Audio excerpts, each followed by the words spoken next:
Alright guys, so the Harbinger wanted me to take a look at the Pataphysics video from the Exploring series. Now, I have not heard that much about this. I really just haven't. I've heard it referenced in other entries from the Exploring series, in particular, some from the Vulcan, I believe.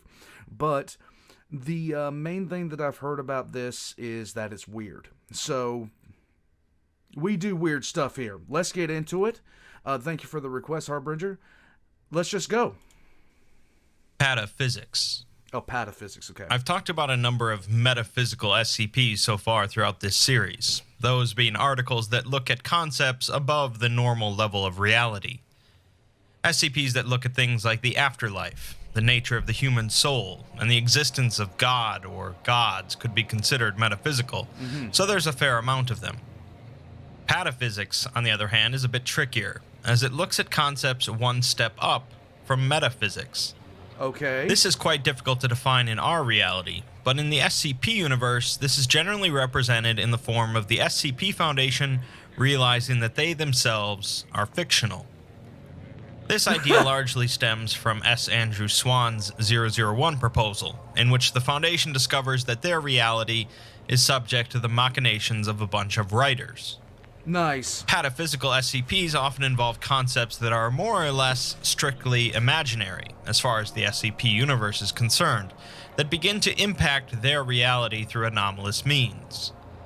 Rather than really trying to dig deep and explain things, I think it's best that we just dive into some pataphysical SCPs. Let's go for it. Let's start with something relatively simple. SCP-1304. A method of ritual murder with a lengthy list of requirements that, when performed in a fictional narrative, brings the victim into reality. The narrative must be published by a major publishing house for the anomalous effect to trigger, and no later than 1 week after publishing, a child will be born whose life will mirror, as close as possible, the life of the killed character. Characters from wholly fictional places and locales will be born in real places as similar as possible, even if the character hails from another planet or dimension entirely. Okay. Other events in the character's life will carry out for the individual, such as losing their parents at a certain age. Fantasy or science fiction elements will appear in an analogous form, such as a pet dragon becoming a pet horse.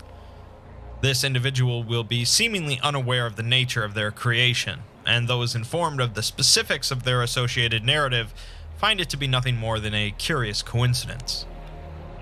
Any and all attempts to alter the life of one of these individuals in a way that explicitly contradicts the narrative their lives are based on will completely fail. Okay. In one experiment, in which a character's dog is killed in a car accident on their 17th birthday, the Foundation cordoned off an area 3 kilometers around the individual's home on their 17th birthday. Despite their efforts, involving more than 100 agents, a drunk driver was still able to slip through the cordon, evade pursuit, and strike the individual's dog. Lovely. Even something as minor and simple as altering an individual's daily route to work, if it was described in the novel, proves impossible. The only deviation that occurs for these individuals from the original narrative is the actual ritual murder. Every individual created through this process lives past the point where they would be killed, at which point their life can be altered as normal. Attempts by the Foundation to recreate SCP-1304 have so far failed, as any narrative they have published doesn't produce the desired effect. It's unclear how so many authors have independently discovered the means to reproduce this anomaly. At least 76 narratives have been published so far, with various authors claiming the ritual came to them in a dream, or they were inspired by a film, or they were unclear where they got the idea from. It is revealed, though, that after the point in an individual's life in which their character counterpart had died, the individual seems to lose some sort of spark of life. Their minds become duller, their lives become grayer, and they lose the desire to grow. The head researcher wonders if they are reflections of their characters, and they lose their shine once the reflection is gone. I was wondering about that. How would they act once they didn't have the narrative to support them anymore? And could you do stuff like with the with the advent of like changing a person's path to work, would that work after the narrative is over? Or if they have now completed their purpose in life and have become nothing more than puppets without puppeteers. Finally, the Foundation decides to try carrying out... Are those crabs? Or ticks? They look like ticks. That's disturbing. ...out the ritual murder in the real world, on an unfortunate D-class. They didn't notice any anomalous effects from the ritual. However, hidden in the text of the article are various pleas for help from an individual, stating that they are not supposed to be here, and that they don't want him here, they want to hurt him.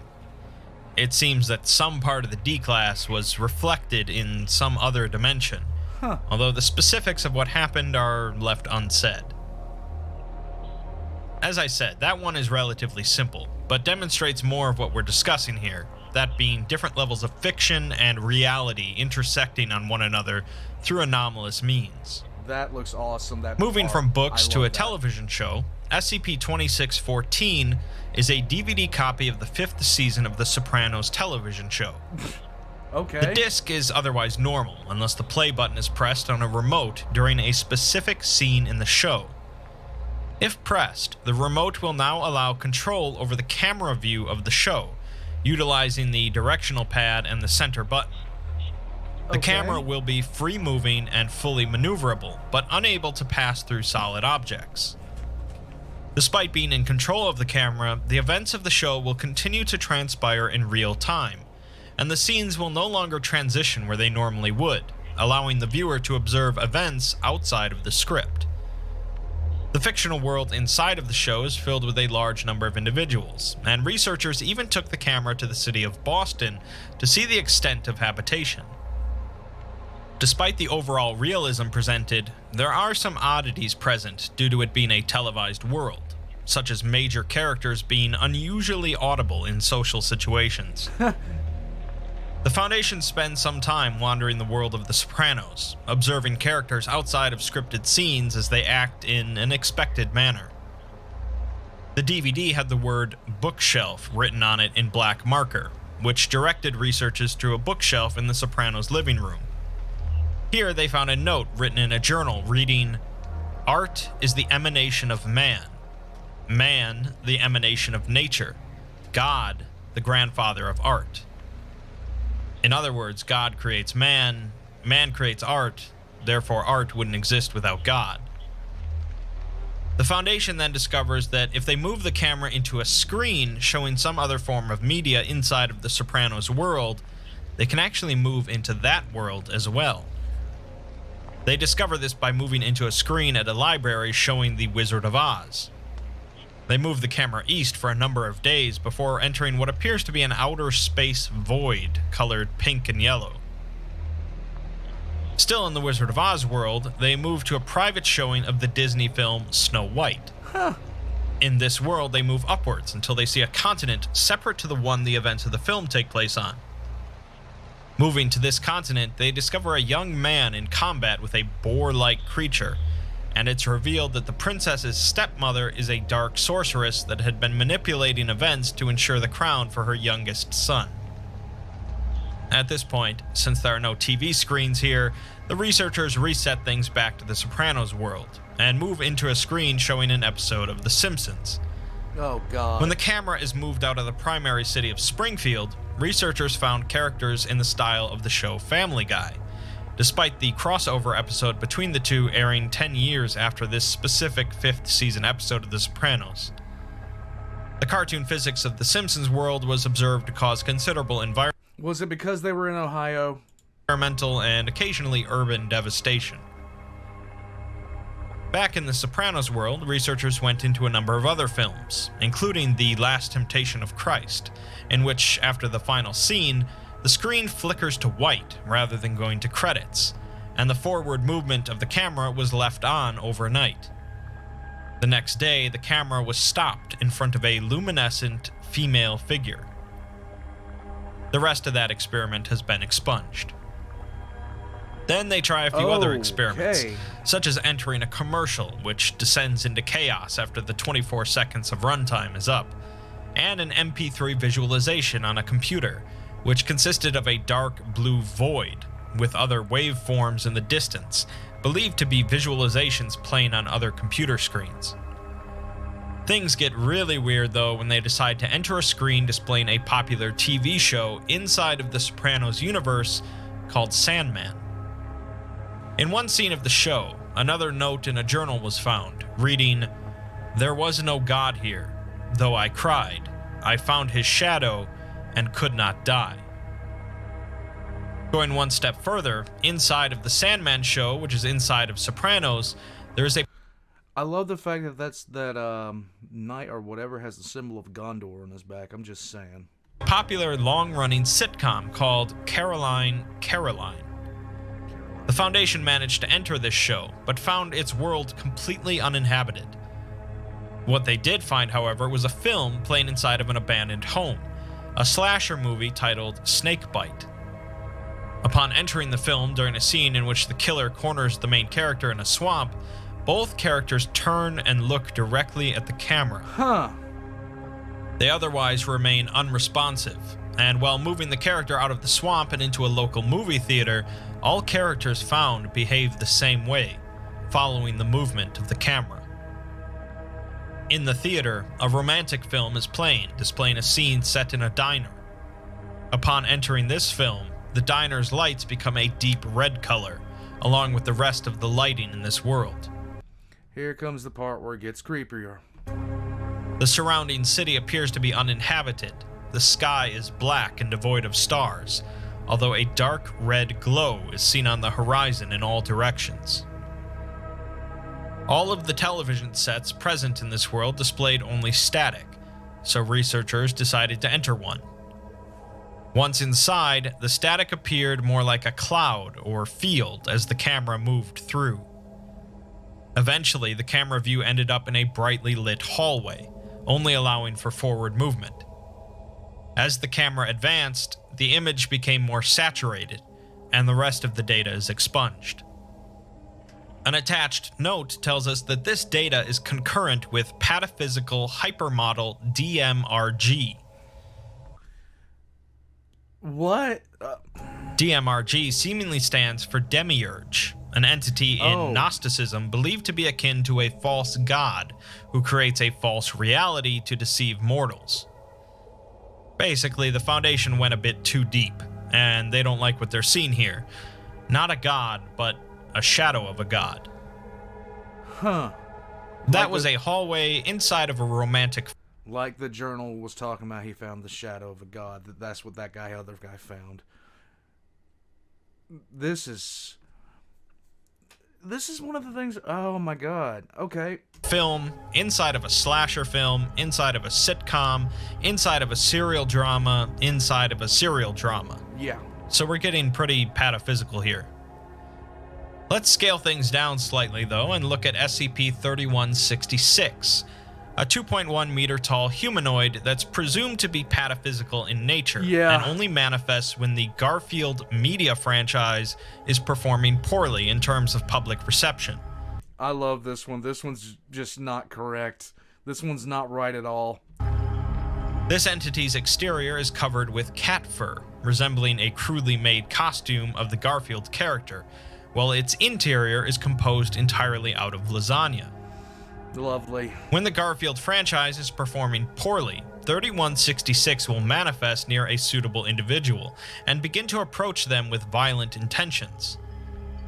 The individual can be someone involved in rival media to the Garfield franchise, someone formerly involved in the production of the comic strip, individuals involved in Garfield parodies, vocal critics of the franchise, or Garfield creator Jim Davis himself, if he was responsible for the franchise's negative reception.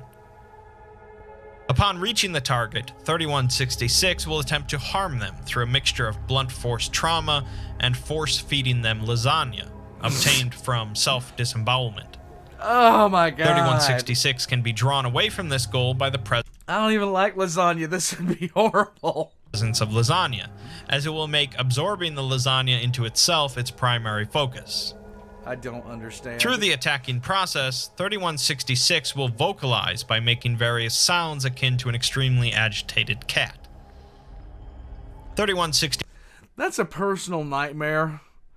I don't want to be chased by a human that makes cat noises. That just disturbs me on a fundamental level, and I don't want it. No, we just don't need this to happen. We absolutely 150% don't need this to happen. Just no. And I don't know why Vel'Koz is on the screen right now, but I wish he'd stop. I do not need a 6'2" Garfield chasing me around making cat noises and trying to feed me lasagna. That's a personal idea of hell. 66 first manifested on October 23rd, 1989 within the Chicago offices of United Media, who published the Garfield comic strip at the time. 3166 wandered around the offices in a confused and distressed manner before assaulting anyone nearby. It disappeared 20 minutes later, although it would continue to appear in United Media offices around the country throughout the rest of the week. It's believed that the Garfield comic strip from October 23rd shows the entity's pataphysical awakening, and no one working on the strip at the time remembers creating that comic.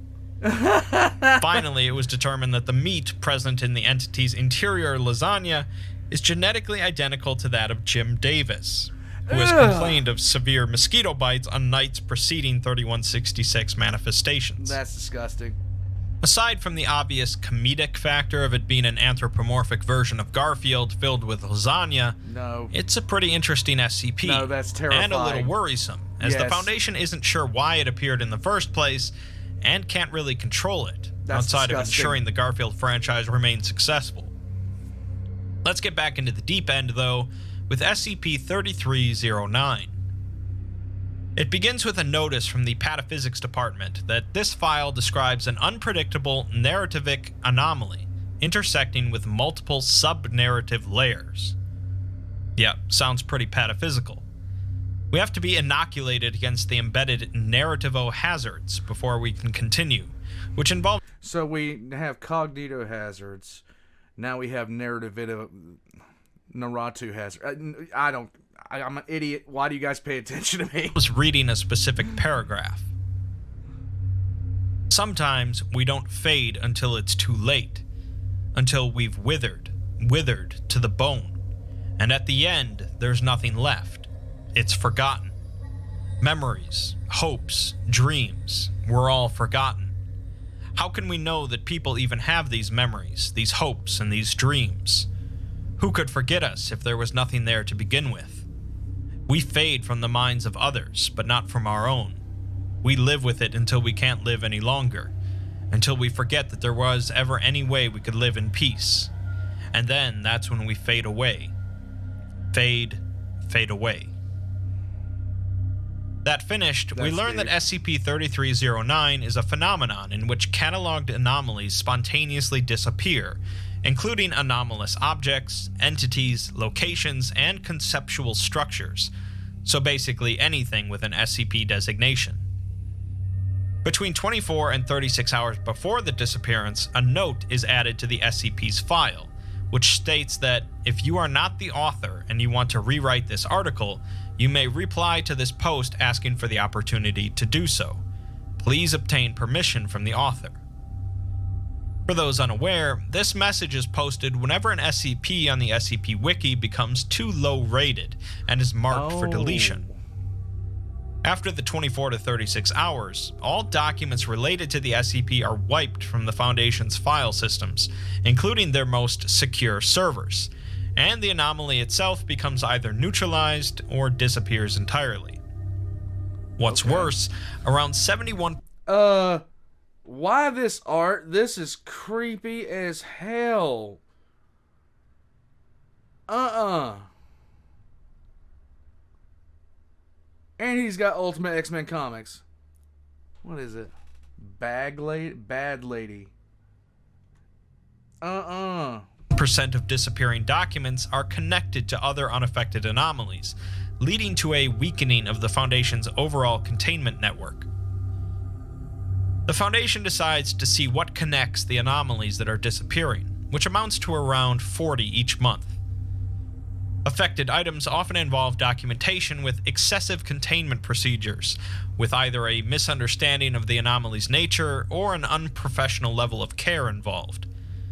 They also tend to be powerful enough to threaten end-of-the-world scenarios, although documentation only outlines partial consequences of the anomaly, and the documents tend to be poorly written or filled with logical and grammatical errors. Again, the meta nature of this is hard to miss, as it's poking fun at the large amount of articles that are submitted to the SCP Wiki every month, and are soon deleted due to not being well received. The Foundation, however, looked over these criteria and decided to try altering the documentation for some bothersome anomalies to try and make them disappear. Nice. This seems to conflict with the earlier statement that 3309 is weakening their overall containment network, but the Ethics Committee puts the proposal to a vote, and it narrowly passes. They decide to test it on SCP-4463, an anomaly that they can't really control and could flood the entire North American continent in 50 years. Lovely. The documentation was changed to include heavy grammatical errors and significant inconsistencies among related effects of the anomaly, along with adding various fabricated addenda and an unrelated image. Not long after, 4463 was completely removed from all Foundation databases, and investigations proved that the anomaly itself was no longer active. Mission accomplished, and SCP-3309 is reclassified as Thaumiel after testing it on 19 other anomalies. Okay. We're then given a note from an individual named Researcher Smalls, who is assigned to the 3309 project. He ponders what exactly happens to these anomalies that they're making disappear, and what it would be like to simply fade away and disappear entirely, forgotten by everyone and everything. Pattern screamers. Another researcher then notes that Researcher Smalls did not attend some testing one evening, and no longer appears on any of their itineraries or project files. A doctor says that no one named Researcher Smalls has ever been involved with the project. The researcher says that he must be mistaken, because he knows Researcher Smalls, and knows him to be the best memeticist they have. If he's gone, then perhaps there's more to 3309 than they first thought, That's scary. as Smalls was assigned to 3309 since it was first discovered. That's The scary. researcher also seems to disappear, as their account is suddenly deleted. We then go exceedingly meta, as the final section of the 3309 I love the fact that he had to go exceedingly meta on this. page resembles a section of the SCP Wiki forums discussing 3309. Researcher Smalls posts here, asking what happened, and if 3309 is causing this. He's reprimanded because role-playing is not allowed in the forums, but he continues. He says that the place he's in is devoid of anything, and something's gone wrong. He says that his name is Adamo Smalls. He studied at the University of Oregon, and the Foundation employed him in late 2010 as a memeticist, partially due to his high cognitive resistance value. He was on a long-term assignment to research SCP-3309, but they were fools to believe that they could play with the universe like that. He doesn't recall what exactly happened, but he can remember some things due to his capability for memetic retainment. 3309 started erasing things systematically, including personnel, entire task forces, Foundation sites, and sections of the entire organization, including the fundamental concepts that allow them to create the Foundation. He wonders if he was one of the erased personnel, and says that he doesn't want to be forgotten. This is about as pataphysical as we can get. The idea that, to us, these individuals are just words on a web page, utterly fictional and ultimately meaningless. To them, however, on a narrative level below us, they are real humans, and to be erased so emotionlessly sends them to what is literally their hell, a realm of nothingness. Somehow Smalls was able to maintain a connection long enough to share some information to the SCP Wiki, but he too will eventually be erased and forgotten. The article finishes with, "And so the question remains, are you worth remembering?" You likely find that SCP to be either deep or tragic, or utterly nonsense, which I suppose is sort of how you might find pataphysics in general. Let's finish with an especially interesting SCP, which doesn't really involve the SCP Wiki at all. SCP-2747 is a phenomenon appearing in print and online media, whereby platforms dedicated to the discussions of works of fiction begin to mention a non-existent instance of fictional media. Okay. In other words, people talking about fiction begin to discuss something that is completely non-existent, treating it as if it were real. These discussions range from brief mentions or comments to entire academic essays. What's more, these discussions include descriptions, screenshots, photographs of physical copies, and brief segments of text from the non-existent work. The descriptions are entirely consistent with one another, and the Foundation has found it's possible to completely reconstruct a non-existent piece of media just based on all these discussions. When questioned, people involved in these discussions deny having written the affected material, and deny the existence of the media in question. The Foundation has yet to find these discussions occurring in real time, only finding them after the fact. Additionally, they have only found these discussions after January of 2008. None seem to exist before that. It's the Foundation's belief that 2747 seems to be evidence of a naturally occurring anafabula, or anti-narrative. There are various ways to explain this, but basically consider it like an anti-meme, which destroys thoughts. The anafabula destroys narratives, to the degree that when the narrative is destroyed, it not only is erasing an entire fictional world, but it is also erasing it from the real world's existence, in this case, the SCP universe.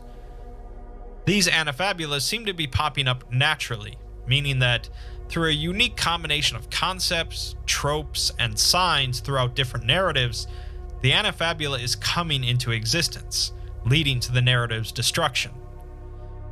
The Foundation can't figure out firsthand what this combination is, since it destroys the narrative as a result, but they're working on piecing it together. Okay. We're then given a partial list of some of these destroyed narratives that the Foundation has uncovered. One short story written in 1951 describes an unnamed protagonist's journey towards a desolate black-horned mountain in order to deliver a gift to an unspecified recipient.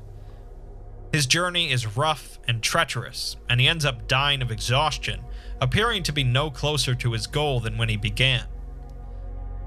An animated film, described as a psychological thriller, chronicles a struggling manga artist as she attempts to complete and publish her first work under a tight deadline. Stress takes its toll, and she begins to hallucinate, with the film described as occasionally deeply disturbing. A turn-based role-playing game released for the GameCube in 2005, in which the player controls a party of 6 unnamed characters as they explore a ruined kingdom in order to find a lost companion referred to as Sister. It was apparently widely panned by reviewers due to numerous... I know what this artwork is. I know what this is. I know what all these are. You guys do too. Yeah. glitches, seemingly incomplete graphics, and being impossible to complete. The game's NPCs continuously mention a coal-black, thorn-bound tome that would allow someone to obtain great power or unleash a dreadful curse. This tome doesn't seem to be in the game, with one reviewer stating that it's not even in the game's coding. A work of collaborative fiction titled The Scolopendra Wiki, dedicated to horror, speculative fiction, and weird fiction genres. The exact nature of its plot is hard to discern, involving vastly different storylines and a range of character interpretations, as well as other fictional universes and settings. A cast of 7 characters seem to wander between a series of realms, collecting items possessing supernatural or abnormal properties, including a 7-sided obsidian emblem said to possess the power to destroy any object, person, or abstract concept with a single touch. It's apparently in the hands of a sinister, unnamed antagonist who is never seen. Lovely. A musical album put out by the English rock band Radiohead, consisting of 6 tracks. The majority of the tracks appear to consist mostly of digitally manipulated samples from their previous albums, layered over with sparse acoustic instrumentation and vocals. Reviews were highly positive for the most part, and one reviewer believed the album's central theme to be spirals of isolation and inspiration, of feedback loops that resonate into the level of the deeply personal, the trembling core of creative psyche. A novel described as the contents of a manuscript and accompanying charcoal illustrations from a reclusive writer and artist diagnosed with schizophrenia. It is a nested frame narrative about a 17th century Dutch mystic who dreams of a supernatural being that is aware of its nature as a dream entity, and is indebted to the mystic for bringing it into existence. In exchange, it divulges the secrets of the Earth, describing the 6 layers of the planet, including the cold and silent one at its core. Finally, an interactive novel of the mystery genre, consisting of a series of narratives from the points of view of 6 characters and a stream of consciousness narration of ambiguous provenance. Eventually, the narratives I'm loving the fact that he's starting to include Warhammer art. Yes! converge at a roadside diner during a thunderstorm where the characters exchange stories, and the later tales intertwine and reveal further information about the earlier ones. Obviously, none of these works are especially generic, but what exactly they all have in common that creates the Anafabula is a bit trickier to discern. In order to find out what exactly the combination is that creates this Anafabula, the Foundation creates a procedure in which they have computers set about to constantly create procedurally generated narratives. These computers are presumably churning out massive amounts of new stories, along with descriptions of every story. If a description is found without an accompanying story, that means the Anafabula was created, and they can modify their procedure to narrow things down. The final appendix is their report on the project's overall results, which turns out to be deleted. Well, Lovely. Of course, they can't really define the Anafabula properly without it destroying that information. What's worse is that the Foundation eventually came to realize the fact that started this whole pataphysical discussion, that being that they are in fact a fictional universe, and our universe is above theirs. If this Anafabula is recreated through some unlikely means in their universe, their narrative, their universe will be destroyed as well. Overall, the SCP universe is filled with universe-destroying anomalies, but here's another one that's unpredictable and uncontainable. Okay. Their universe might just suddenly pop out of existence one day, with nothing they can do about it. So, what exactly is pataphysics? Well, I'd be lying if I said I was completely sure, but that's okay. It generally involves layers of narratives, and the imaginary interacting with the non-imaginary. But where exactly metaphysics becomes pataphysics is a little difficult to discern. Regardless, these are all really interesting and unique SCPs, from Garfield to Universe Destroyers. Okay. So that one hurt my head a little bit. A